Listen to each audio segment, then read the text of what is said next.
G'day, welcome to Coin Collecting and Detecting.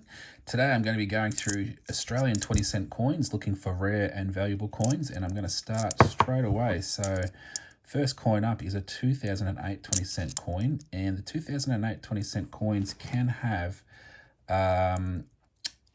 one version of it could be rare. So when this wave comes into the platypus's head, this point of the wave touches the platypus's head here.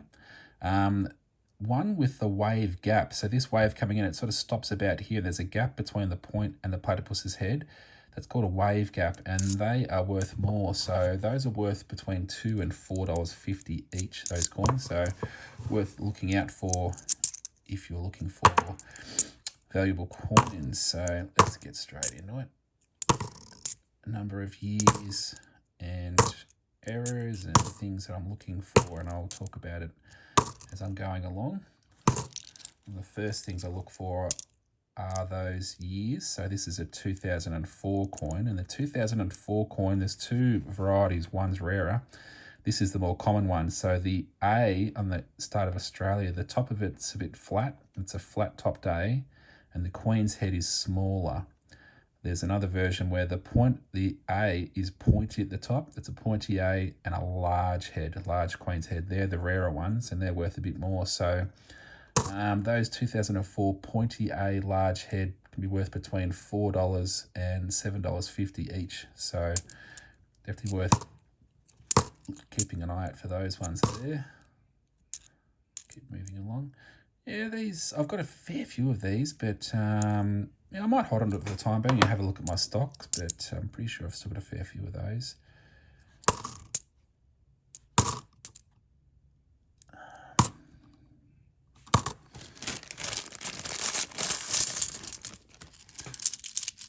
The 1966 20-cent coins, there's a couple of different things to look for on those coins. So when I find one of those, and I should do, then I can talk you through those ones. It's good. Okay, so 1966 coin, a little bit of damage on this side, but we'll flip it over. And the first thing you're looking for is the quite valuable one. It's called a wavy baseline on the two. So this baseline of the two on the top edge, it's wavy like it's cursive. This one's a flat bottom, so this is the common version. The wavy baselines will be worth $300 up, so definitely worth checking out for those.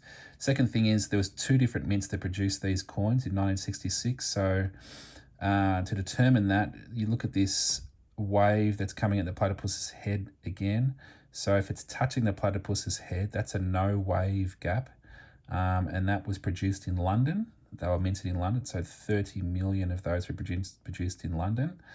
But they can sell for between $4 and $5.50 each, those coins, just because people like to collect a coin from each year and also a coin from the different mints as well. So the other coins were produced in Australia. So 28 million were produced in Australia, the Australian mint. And that point of the wave, there's a wave gap. So there's a gap between that point of the wave and the platypus's head in the Australian minted coins. And this one looks like it could be, it's funny, you've got to tilt in a light, and it might be worth looking at it under a microscope too, but just to determine which year. And sometimes if it's sort of borderline, I won't sort of list it on eBay to try and claim that it's a certain year or not. So I'll make sure I'm definite on it being a wave gap or not a wave gap to say that it's from those particular mints that I'm listing it as.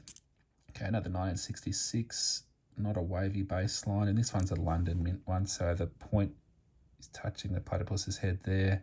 So this one was produced in London.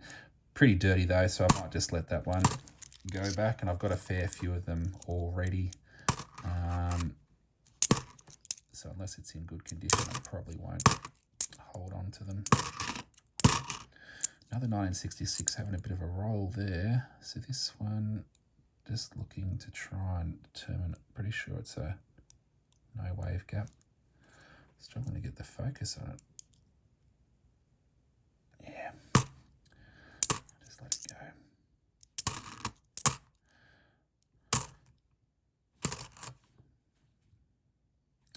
2010, sometimes this coin can have a bubble over here above the claw of the platypus. It could be a bubble sort of in the coin over here. That's an error coin, and they are quite valuable. So they can sell for between $12 and $40 depending on condition. So worth looking for.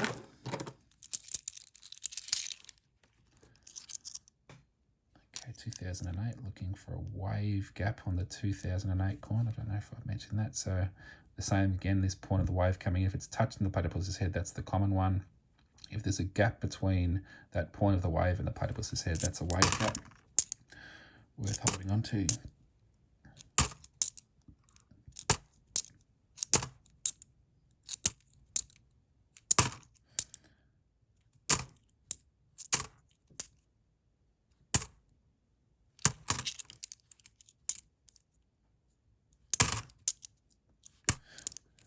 Would be really cool if I found some centenary of Federation.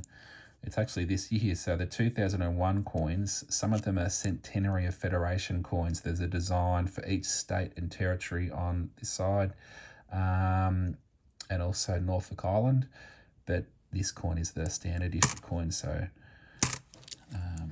not this time, but yeah, it's definitely, they're definitely worth holding on to, and it's good because it's a different design on the coin, so makes it a bit more interesting when you find those different designs. A bit why, so it's the same, I suppose, with why people really enjoy going through the $2 coins, the coloured $2 coins, because the different colours that pop out and trying to find the different coloured coins. Yeah. Okay, 2008, looking for that wave gap. No. 2004, looking for the pointy A down here. It's not a pointy A. 1971 is another lower mintage year. 8.9 million were produced in 1971, but it's actually a relatively low mintage. So they're worth holding on to.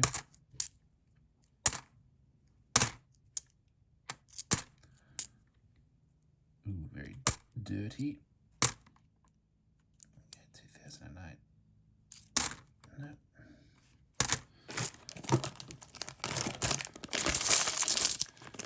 The 1985 and 1988 are two other low mintage years, and very hard to find. So 1985's $17 to $25 if you find those, and the 1988's $29 to $40 are some sale prices of those coins. So definitely keep that 85 and 88 in the back of your mind if you can remember it, or write it down. I know I keep things written down so that I refer to my lists every now and then, just to make sure I'm focused on the years that I should be looking for.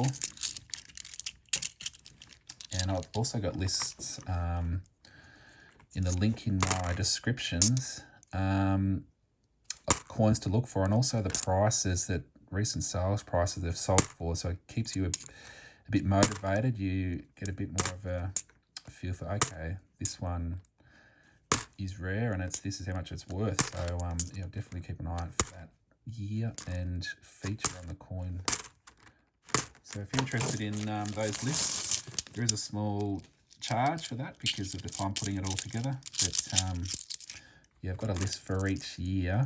Oh, sorry, for each denomination. So 20-cent coin list, 50 cent, 10 cent, 5 cent, $1 and $2. And I've also got a package deal where all of the lists are together, and it's at a reduced cost because they're all together. And also the software I use to list them, it only allows it to be listed in American dollars. So I did adjust it. I did the conversion to Australian dollars, and I listed at the price that I was sort of happy to. Yeah, so when you see the price, it's in US dollars, and yeah. Okay, keeping on going. But yeah, definitely good when you're starting out. You're not really sure what to look for and so on. To have a list is really good, and yeah, they also have those prices in there. Also have the mintage numbers for the coins that I've got listed. I don't have every year coin listed, just the ones that are a bit more valuable and collectible. Let's focus on those. That's not to say that any year is worth more than face value, worth more than 20 cents. If it's a good quality coin, if it's in really good condition, it will sell for more than face value. It's just a matter of finding the right collector, because collectors are all over the country, small towns, all over the place, and they haven't got access to banks, and they're happy to pay a little bit of money to have a coin that they want in their collection, shipped straight to their door in the mailbox. So yeah, it's people will still pay. This coin's a bit damaged, but I usually keep the foreign coins, and the New Zealand coins. I like the designs, but that one's a bit damaged. It's sort of interesting, that, isn't it? Like that side just sort of looks like ancient,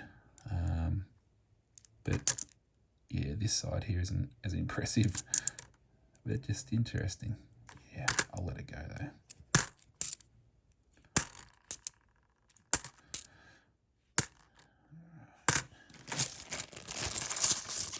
So I've just got, after this handful, I've just got one bag to go. Each bag is about $10. So these coins I just picked up from my local ANZ bank, and another bank I'd go to a Westpac, that they come in coin rolls with the paper around them that you would have seen.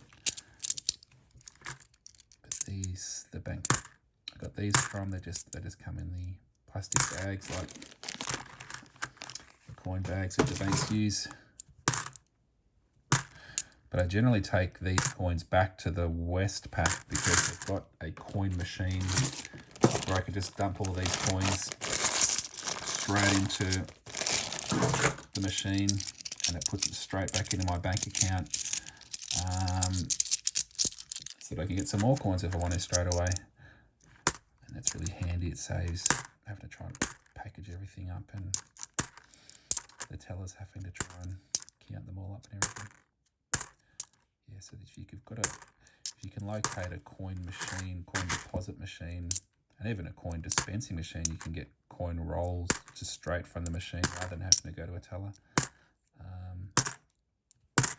Yeah, that can be quite handy. So haven't had a lot of luck in today's search here. Just checking a wave gap on that coin.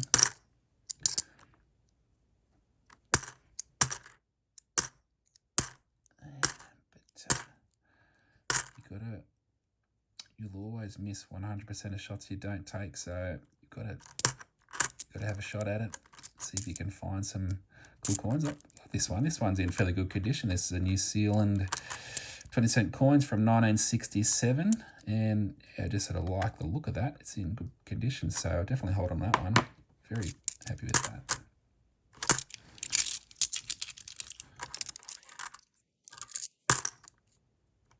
Okay.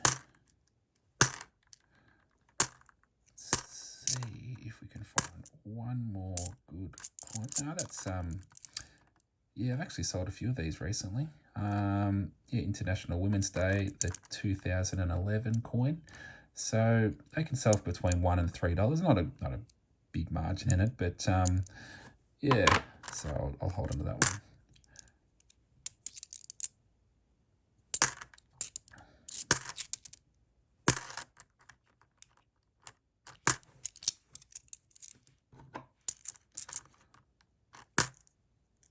Okay, coming down to the last nice few coins here.